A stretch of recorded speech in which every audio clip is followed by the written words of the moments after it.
Welcome to Small Night Zine. This is the second episode, and I just remembered in the previous episode, the first one, I didn't tell you where the name Small Night Zine is sourced from. I was reading John Updike's Ollinger stories, which kind of cover a fictional place called Ollinger. And he wrote this series of short stories which were compiled quite recently, relatively recently, into a set called the Ollinger Stories. And one particular story is called Pigeon Feathers, and it tells the fate of a boy who loses faith in religion after his questions, quite curious questions to a pastor, go unanswered. So he ends up towards the end in this barn shooting pigeons who have been defecating on the furniture in the barn. The furniture has been left down the barn. So his mother or grandmother sends him out, and Updike opens up the scene with this sentence, which I completely fell in love with the minute I read it. It stopped me, it actually pulled me out of the narrative, which maybe is a failing, but this sentence, a barn in day is a small night, just grabbed me. It, of course it works well within the narrative of this boy ending up in this shed shooting pigeons, and then this vision or this metaphor for a small night, spirituality, losing one's religion or belief. It had this kind of vastness to it that was so simply delivered. A barn in day is a small night. Not in daytime, not in nighttime, but a barn in day is a small night. It seems kind of wrong grammatically, but it stuck with me, this sentence. So I've reused it, repurposed it for the sake of this endeavour, and this experiment, this project in making zines and recording these videos. It also relates to this studio, this windowless garage studio that I'm sitting in here, which for me, because I use it as a dark room for screen printing, it is most of the time a small night. And it also, I think as well, connects to the ideals of this project, in that I see the art scene as a small night, a subculture, as it were, that doesn't let in too much light, or shouldn't in a sense, or ought to not want to let in too much light, or the bright lights of the mainstream, that it should be pinpricked, it should be peepholes, and that's when it becomes special, that it's smaller and more compact, and that's when special things can happen. Today, and which relates to this kind of ideas of the mainstream and subcultures, is a review of Jessie French at Mother's Tankstation earlier in the year, in the spring. It was, I think it was an exhibition, of all exhibitions this year so far, it's one that's grabbed a lot of people's attention and their love. A very emotional exhibition. The text itself tackles ideas around ambition, being mindful of the small gigs, the gigs that we're involved in now as a small art scene, and in a way these are the special things. We will always strive, and in this text it is a critique of ambition, of striving for more, for bigger exhibitions, bigger venues, bigger institutions, institutions growing, artists' careers and profiles growing, all that kind of stuff that comes with the professionalisation of the art scene. This in a metaphorical way, questions that. It starts to talk about loving the small gigs. You know, I remember being an artist, the small gigs are the ones I remember, ones in the middle of the country somewhere, or in a rural setting, not in Dublin. In a way, the Dublin exhibitions were always disappointing because I put so much emphasis and so much dreams within them. So it was the ones that I was living on the rural, in the periphery, that were special. On the front of this, there's a bitmap image of Jessie Homer French sculptural work, kind of a cutout of a dog. It's a detail of that. It came up really well on the cover. And on the back, there's an image, a detail as well, of a painting by Jessie Homer French. I think it was titled Funeral, which I really talk about in here. This is the emotional aspect of the exhibition, which really was palpable, I think, when you learn the story behind the painting. But it's also there before you even learn the story. You kind of gather what is happening in the scene. A good context for this, and for Jessie Homer French, is the LA art scene, where she has been for the last, I don't know, 50, 60 years. She must be 80 now. And there's a film, a documentary called The Cool School, which covers, as a kind of an overview of the LA art scene as it grew up. Now the LA art scene is on a par in some sense with New York, but then it was a very small art scene. In a way, it has associations in its smallness with our art scene. There wasn't that many commercial spaces. Ferris Gallery was really one of the only galleries that artists were, pitching their exhibitions towards, and where very interesting conceptual exhibitions were taking place. There was also very interesting characters like Wallace Berman, who used to make these zines, which of course I'm interested in as well, because of this project. But what you get critically from the documentary is that it is a very male artist orientated art scene. And even in the promo images for the Cool School, it's a line of men, male artists hugging each other. Jessie Homer French is there as well, and she's what I've learned about her is that she hung out in the culture. She was supported by people like Ed Ruscha. She hung out with celebrities in Hollywood, so she was part of the scene but not part of the scene, not visible.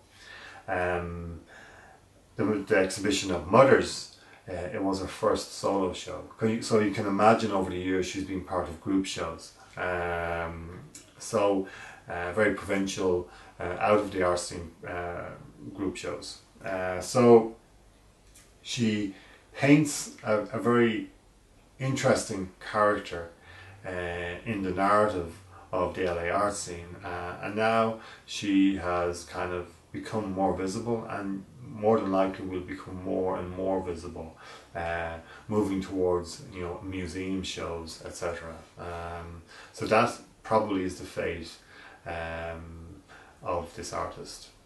Oh, one other thing, in the inside leaf of this zine there is an image taken from Roland Barthes' autobiography, and it's in the preface of that book, and it's called Toward Writing, and I think I'll read it out. According to the Greeks, trees are alphabets.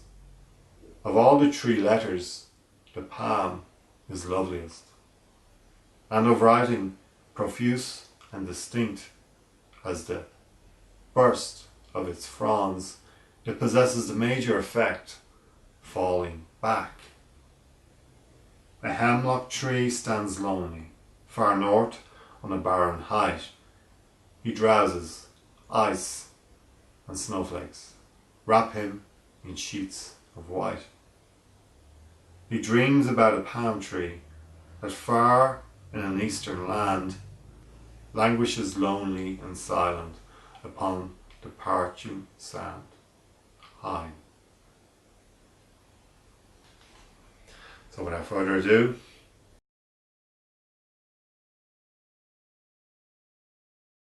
I exited Mother's Tankstation Dublin with a firm handshake and declaration to artist David Gobbold, here's to small gigs. It had been an hour of generous discussion that led to this, small gigs. I walked away thinking that I'd just experienced a small gig, one that I would return to time and again to sublimate the next big gig. It went something like this. Painter looks down upon Bernice Montecito Heights. We know this is the name of the place because it's plainly and purposely written on the bottom left-hand corner of a painting by Jessie French, found written on the opposite corner. All in caps. These are not signatures. These are gravestones planted on the walls of the gallery, and on the floor, oversized cut-out dogs enact lean-tos to another unique cultural lean-to on the Dublin Quays, Mother's Tankstation. Jessie French's paintings are testaments to a shouldering of time and a life lived and loved through painting. We can almost feel the breath of the painter on our cheek as we look down at lives being monitored with a brush that toys with the toy world that comes and goes and goes. The past is behind us, but here, face forward, cheek to cheek with the painter, it plays out before our eyes. These comings and goings are emphasised by boomerang highways drenched in tenebrous pools of alien twilight. Light burns into light to leave nature cowering under the glow of a dinky civilization as it gives one last push into the night. Left and right, place and name, place name if they met in the centre, make you rethink the nature of the painter's signature written in the corners of every cafe painting as not just convention but as an indelible reclaiming of the object the artist orphaned into the world to be possessed by other people. My personal references to this view of LA are not, self-surprisingly, from TV, but from literature.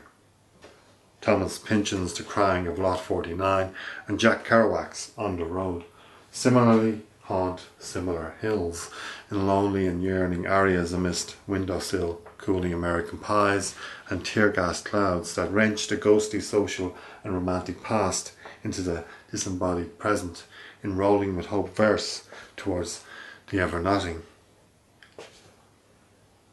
Words have been composed, dreamt up, experienced here. Ed Ruscha resides in giant letters in the sky. It seems painting, undercover that is, has wandered these hills too, for yonks, all the way back to Pynchon, born 1937, if not Kerouac, born 1922. But who knows? Jessie French, born 1940, has just emerged from the who knows of these hills onto another platform, one that has the highs and lows of a Super Mario game, born 1981, the international art world proper. And these paintings look a little 8-bit, with their ping and pong formalism.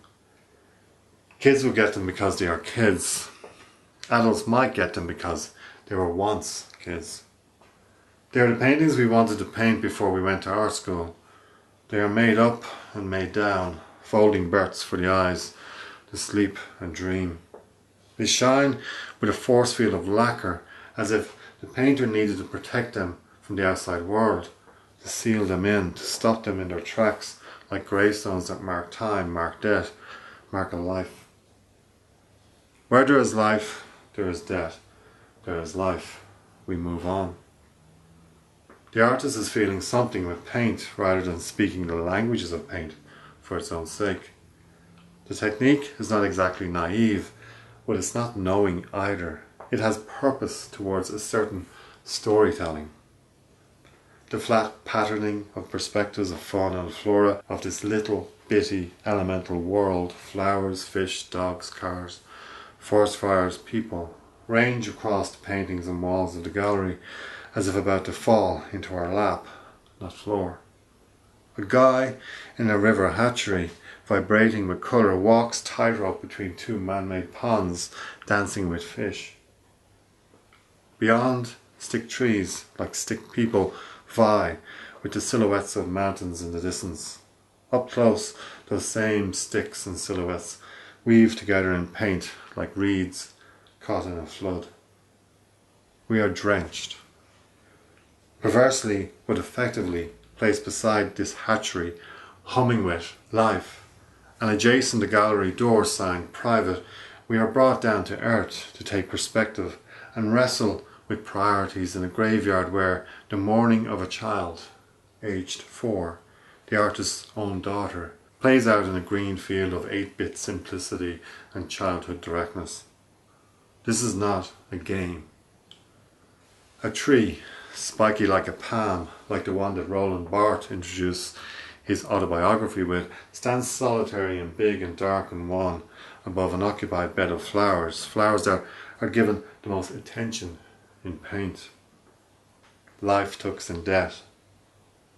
It is those that have come here to mourn black and white scarecrows willing away the black, not in a scrum under Hollywood rain and umbrellas, but set back at a peculiar distance, as if peeling away from the scene that gets into your bones.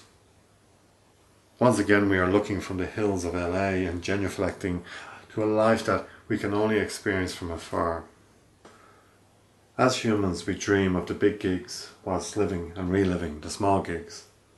Strangely, when the big gigs arrive in our lives, we end up reliving the small gigs. Makes you think that desire can only be lived through or reflected upon, but never appreciated in the present. Desire is here and now, we just don't know it yet. I return to the here and now with David Gobbold and the press release for this Dublin edition of this Jessie Homer French survey.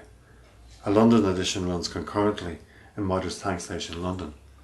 I wonder, prompted by our discussion, why this exhibition has captured imaginations locally and internationally, as both make what has become the physical pilgrimage to the gallery, and not just taken the easier virtual route and go online. Simple. Besides the intrigue that Jessie Homer French presents, if we can get past the art world's recruitment and resurrection of similar forgotten fairy tales, in the press release, Modder's ghostwriter talks directly to us about the private comings and goings of the gallery via the post. The gallery is unlocked through the confidential.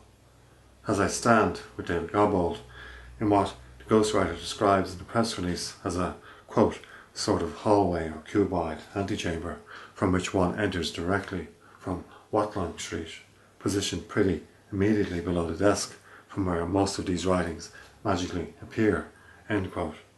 Both of us admiring Jessie Homer French's LA wind turbines stamped with 3 stealth bombers and what looks like a little Camille Corot pentimental by a bored kid left to her own devices in the same antechamber. I admit to David that Modder's and this exhibition has been unlocked through the worded passion for this artist that infuses the press release. Nathan Zuckerman has left the building. Thank you.